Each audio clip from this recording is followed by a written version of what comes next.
Hi, I'm Erica Uzak, Civil War Institute Fellow, and I'm here with Teresa Orr, who will be leading one of our tours at the upcoming CWI Summer Conference.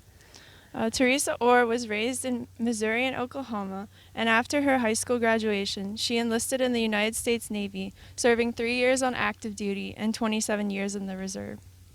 She retired as Senior Chief Intelligence Specialist in 2007, and she has been working as a Gettysburg Licensed Battlefield Guide since September of 2016. This summer, Teresa will be leading a tour called Unsurpassed Courage in Battle, Medal of Honor recipients in the Battle of Gettysburg.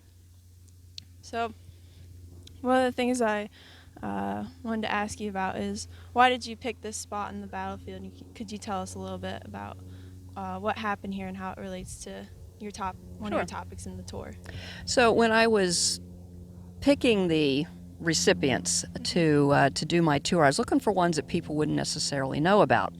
And this particular group of men from the 6th Pennsylvania Reserves, basically nobody knows about them. It's one of those things where they knew what they did, but they did it here and then they moved on afterwards.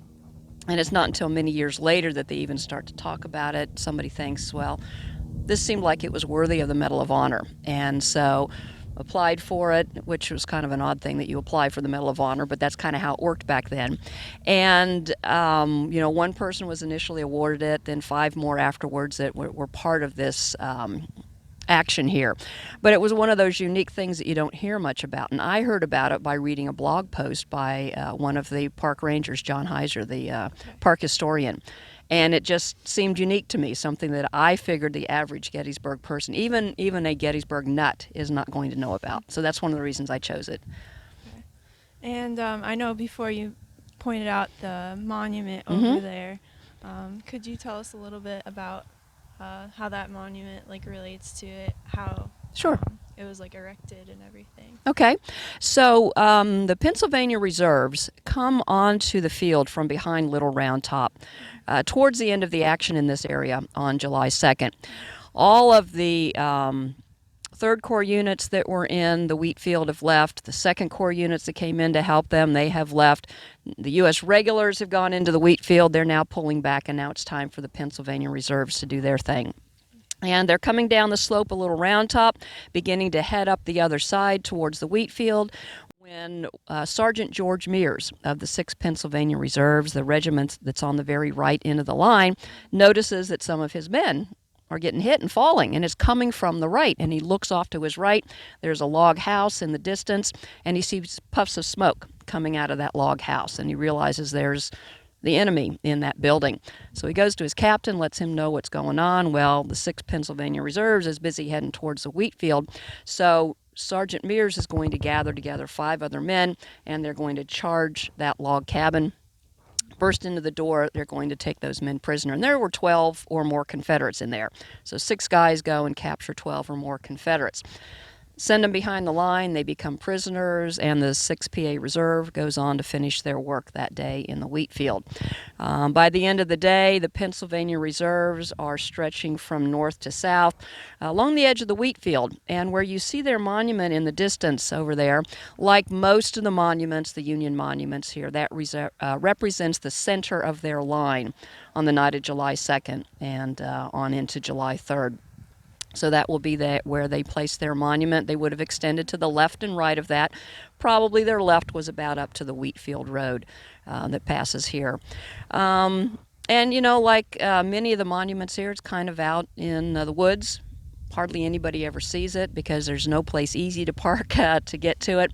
But that's kind of another thing that I like about this, is it's one of those monuments that not a whole lot of people see, but it represents something very important that happened here. Exactly. Where are some of the other spots that you'll be taking conference attendees on your tour? So our first stop is going to be over by, I guess it's the lacrosse fields over on Mummersburg Road, talking about Francis Ursch and his men of the 45th New York. He had 4 of his companies with him that were over there when the 11th Corps first gets on the field. and they're trying to protect the right flank of the First Corps up there on Oak Ridge. And he and his men will assist in the repulse of the first charge by Alabamans towards Oak Ridge that day. So that'll be our first stop. Then we'll be over on McPherson Ridge, where Colonel Heidekoper led some of the men of the 150th Pennsylvania, part of the Bucktail Brigade, in their actions over there that day. And then we'll be up on Little Round Top, where the 20th Maine was, but we're not going to be talking about Colonel Chamberlain. We're going to be talking about Color Sergeant Andrew Tozier, which is another one of those people that most Gettysburg nuts may not know about. And then hopefully we'll have time to make one final stop down near the Bryan Farm along Hancock Avenue and talk about one or two of the actions that took place there on July 3rd during Pickett's charge.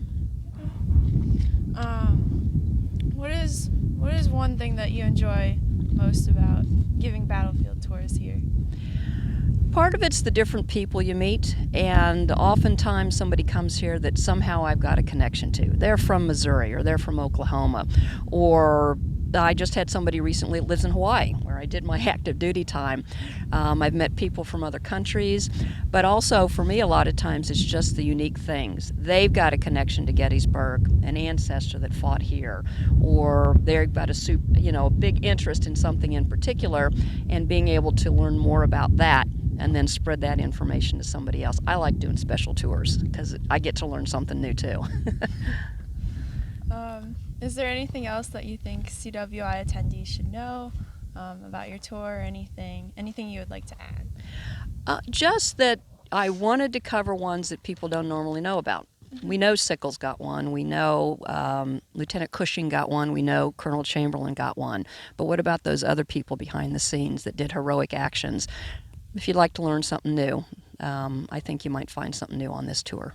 Exactly. Yeah, their stories deserve just as much attention as the other men that you mentioned. Right. Exactly.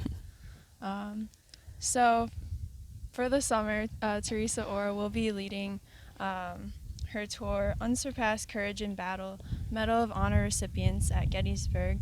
And I'd just like to thank you again for coming out here and spending your time. So, You're welcome. thanks.